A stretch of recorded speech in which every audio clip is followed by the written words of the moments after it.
जय हिंद साथियों, आपका स्वागत है जीनियस स्टडी वर्ल्ड में। आज हम सबसे इम्पोर्टेंट चैप्टर जो है हिंदी व्याकरण के लेकर आपके समक्ष उपस्थित हुए हैं, जिसमें आपको ऑब्जेक्टिव के चांसेस और ज़्यादा हो जाता है नहीं, और आपको अच्छी तरह से उसको रिवाइज करने की ज़रूरत है, पढ़ने की ज़रूरत है। और आज ऐसा पढ़ाया जाए कि बस आपको एक भी ऑब्जेक्टिव छूटने वाली नहीं है।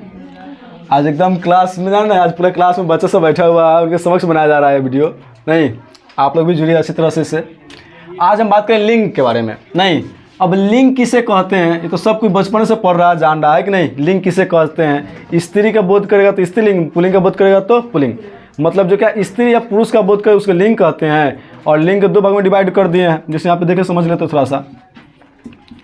ये लिंग हुआ, तो लिंग किसे कहेंगे? जो स्त्री का बोध करेगा, सॉरी लिंग किसे कहेंगे, इसको हटा दे, अभी हटा देते हैं। लिंग किसे कहेंगे? जो स्त्री या पुरुष जाति का बोध करता है, लिंग कहते हैं, बात खत्म नहीं। लेकिन हम इसको डिवाइड कर दो भाग में, वो हो जाएगा पुल्लिंग, एक हो जाएगा स्त्रीलिंग। तो जो पुल्लिंग होगा बाबू वो पुरुष जाति का बोध करेगा, जो स्त्रीलिंग होगा वो स्त्री जाति का बोध करेगा नहीं। तो आज इसमें सबसे ज़्यादा कठिन है इसको अच्छी तरह से आइडेंटिफाई करना, ताकि हमारे समक्ष जो शब्द आते हैं उनको समझने में हमको बहुत कठिनाई होती है नहीं। और हम बिना समझे क्या करते हैं, उसको मिस्टेक कर देते हैं, गलती कर देते हैं और हमारा अंक छूट जाता है नहीं। तो हम देखिए दो भाग में डिवाइड कर चुके हैं पहले से, और दोनों का नियम यहाँ पे लिखकर पहले से अवेलेबल कराए हुए हैं। जैसे और अब इसको थोड़ा सा लेट से पढ़ेंगे, थोड़ा सा के आंकड़े पढ़ेंगे थोड़ा सा, या हमको इन सारे शब्दों में अगर नहीं समझ पाते इसको अच्छी तरह से, और इसको नहीं समझ पाते तो क्या हमको बहुत ज़्यादा हेल्पफुल होगा हमारे लिए, ठीक है। पहले कह रहा है क्या बाबू, देखें यहाँ पे अकारांत तत्सम शब्द पुल्लिंग होते हैं।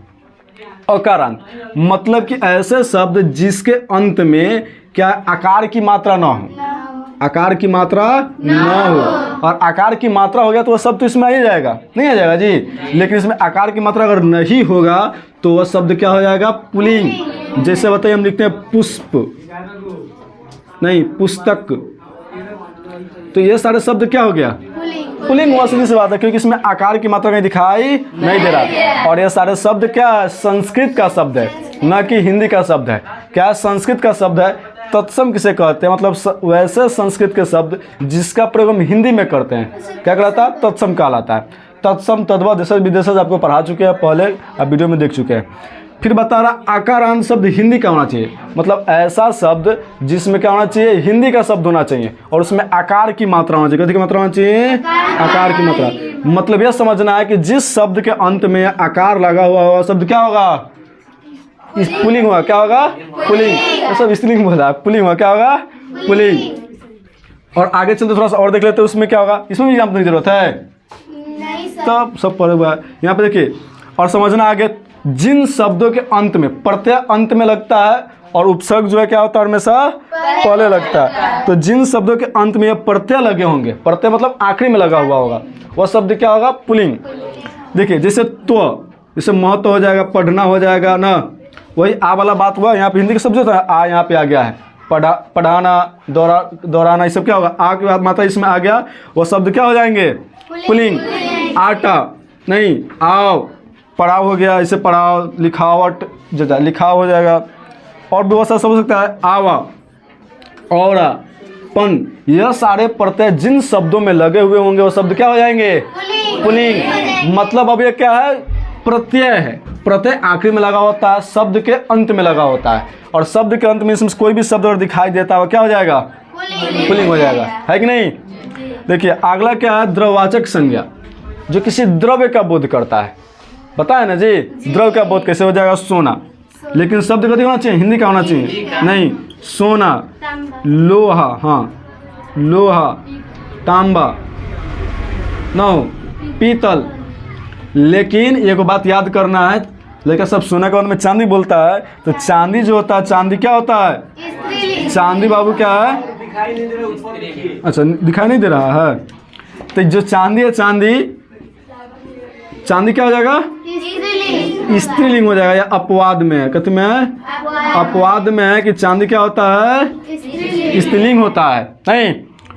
और अगर इसके बावजूद अगर ये सारे कॉन्सेप्ट अगर आपके अंदर नहीं आ पा रहा है, आप इसको नहीं समझ पा रहे हैं, तो फोकस करने वाली बात यह है, आपको यह बात समझना पड़ेगा पहले, आखिरी में पहले तो समझना जरूरी है, ताकि यह हमारे लिए बहुत ज़्यादा हेल्पफुल होगा। यह और ये समझना है कि अगर आप नहीं कुछ इसमें से समझ में आ रहा आपको तो क्या करेंगे, हमारे पास कोई आखिरी ऑप्शन नहीं बचता है, ये सिर्फ यही ऑप्शन बचता है जिसमें कह रहा है जिस शब्दों के बहुवचन बनाने पर कोई परिवर्तन ना हो उसे क्या कहते हैं, पुल्लिंग कहते हैं। मतलब कोई भी शब्द है और हम उसको समझ में नहीं पा रहे हैं, कोई स्त्रीलिंग होगा कि पुल्लिंग होगा, तो उसके लिए क्या करना पड़ेगा हमको, उसका बहुवचन बनाएंगे। बहुवचन बनाएंगे जी? कितने वचन होते हैं हिंदी में? 2। क्या, एक वचन और बहुवचन। तो जैसे हम बनाएंगे इसका बहुवचन, तो बहुवचन हम किसी शब्द का बनाते हैं, मान लीजिए बहुवचन बनाते कहीं पे, यही बना दे, राम के 4 भवन है ना, भवन करते हैं, भवन है। तो और हम एक वचन लिखे तो और या बहुवचन लिखे तो सेम ही रहेगा, इस वाक्य में कोई परिवर्तन नहीं होने वाला है। तो यह क्या हो गया, पुल्लिंग होगा कि स्त्रीलिंग होगा? क्या होगा? पुल्लिंग होगा। क्यों? क्योंकि इसमें देखिए कहीं भी कोई परिवर्तन नहीं होने वाला है। फिर एक वचन में भी लिखेंगे तो वही होगा, मतलब उसमें वाक्य में जो है बहुवचन और एक वचन में कोई परिवर्तन नहीं होगा। बहुवचन ना, बहुवचन और एक वचन में कोई परिवर्तन होगा? बहुवचन और एक वचन में कोई परिवर्तन होगा ही नहीं। तो जिन शब्दों के जा बहुवचन, ठीक तो है, रहने दो, कहाँ छुटा है, जो छुटा होगा रहने दो, उसको देख लिया। तो जिन शब्दों के अंत में क्या करें, जिन शब्दों का हम क्या करते हैं, वाक्य बनाएंगे, एक वचन और बहुवचन दोनों वाक्य अगर सेम हो गया तो शब्द क्या होगा, पुल्लिंग। तो शब्द क्या होगा, पुल्लिंग। अब ये खत्म हो गया पुल्लिंग, बहुत आसान है, थोड़ा सा आप इसको ध्यान से देख लीजिएगा, आपको इसमें कोई दिक्कत नहीं होगी। अब आगे चलते स्त्रीलिंग। स्त्रीलिंग किसे कहते हैं?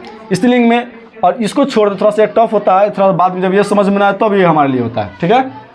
पहला आकारांत, फिर है इकारांत। आकारांत का मतलब है वही, क्या होना चाहिए उसके शब्द के अंत में? आकार होना चाहिए, नहीं। और इकारांत मतलब है हार्सिन ना, और ई वाला इकारांत का मतलब क्या होता है, दीर्घिन, नहीं। और उकारांत का मतलब है उसमें तारकुन की मात्रा होनी चाहिए, तारकुन को बार्जुन को पढ़े होइएगा, तारकुन की मात्रा होनी चाहिए। और अगला है, आगे चले थोड़ा सा इसमें, तो आई, आवट, आस, आहट, आहट, इया, ई, त और नी, री, ली, और ये सारे शब्द है तो क्या कहलाएंगे, स्त्रीलिंग। कथी कहलाएंगे, स्त्रीलिंग, नहीं। तो हम पढ़ चुके हैं पहले इसके बारे में। इकारांत की बात करें तो इसे हम करते हैं और कोई शब्द लिखते हैं इसमें ई की मात्रा हो, जैसे नदी, इन्हें से होगा नदी, सॉरी ई वाला हो गया, ई वाला हो गया नदी, नदी हो गया। इसका बात करें तो मृत्यु, नहीं। और इकारांत में बहुत से ऐसे शब्द आते हैं जो अभी थोड़ा सा मिस कर रहे हैं। और आगे चलते थोड़ा सा, इसमें आई ना, जिसका था आई जिस शब्द के अंत में लगा होगा, पहले हम बात कर चुके हैं, प्रत्यय है, हम प्रत्यय की बात कर रहे हैं, इस भी क्या है, प्रत्यय की बात कर रहा है, जिसके अंत में लगा होगा। आवट, इसे लिखावट ना, आस हो जाएगा, आहट, इया, ई ना, जिस शब्द में ई लगा होगा, शब्द यहाँ पे पढ़े लिए हैं, ई लगा होगा, मतलब ई का मतलब वही हुआ फिर दीर्घिन की। और जो तो लगा हुआ होगा वह भी क्या होगा, स्त्रीलिंग होगा, नी ना, नीर, री और ली, यह सारे शब्द क्या कहलाएंगे, स्त्रीलिंग कहलाएंगे। आपको पूरा एकदम और ऐसे पढ़ना चाहते हैं कि इसका मतलब क्या होता है, इसके तो अगला वीडियो बनेगा उसके ऊपर भी, लेकिन यह सबसे टॉपिक हार्ड, मतलब कि टफ है, आपके लिए याद करने में आसान होगा बस। और आप इसको आसानी से यहाँ पे याद कर लीजिए, आपके लिए दिक्कत नहीं होने वाली है आगे। और आगे चलते हैं, अगर यह सब में समय कोई समझ में नहीं आता है तब आगे थोड़ा सा देखेंगे इस पर, किस पे फोकस करना है। जिन शब्दों के बहुवचन बनाने पर उस शब्द में इकारांत के साथ क्या होना चाहिए, अनुनासिक। एकारांत के साथ अनुनासिक, मतलब कि यहाँ सीधी सी बात है, एकारांत का मतलब हो जाएगा ए की मात्रा, एकारांत मतलब होगा ए, इसको हम कैसे लिखते हैं, ऐसे लिखते हैं एकले के रूप में। और अनुनासिक मतलब होता है अनुस्वार, क्या होता है, अनुस्वार।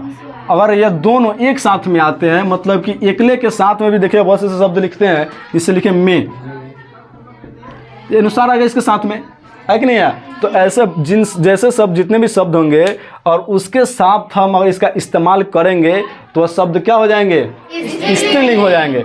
और जिनके साथ इस्तेमाल नहीं होगा वह पुल्लिंग। क्या कि हम यहाँ पे पहले पढ़ चुके हैं कि जिन शब्दों के बहुवचन बनाने पर कोई परिवर्तन न हो क्या कहलाते हैं, पुल्लिंग कहलाते हैं। और यहाँ पढ़ लिए हैं कि जिन शब्दों के बहुवचन बनाने पर उसमें क्या होना चाहिए, एकारांत होना चाहिए और अनुनासिक, मतलब एक ही साथ साथ क्या होना चाहिए, उसमें जो होता है ना अनुनासिक अनुस्वार होना चाहिए। तो शब्द क्या कहलाएंगे, स्त्रीलिंग कहलाएंगे।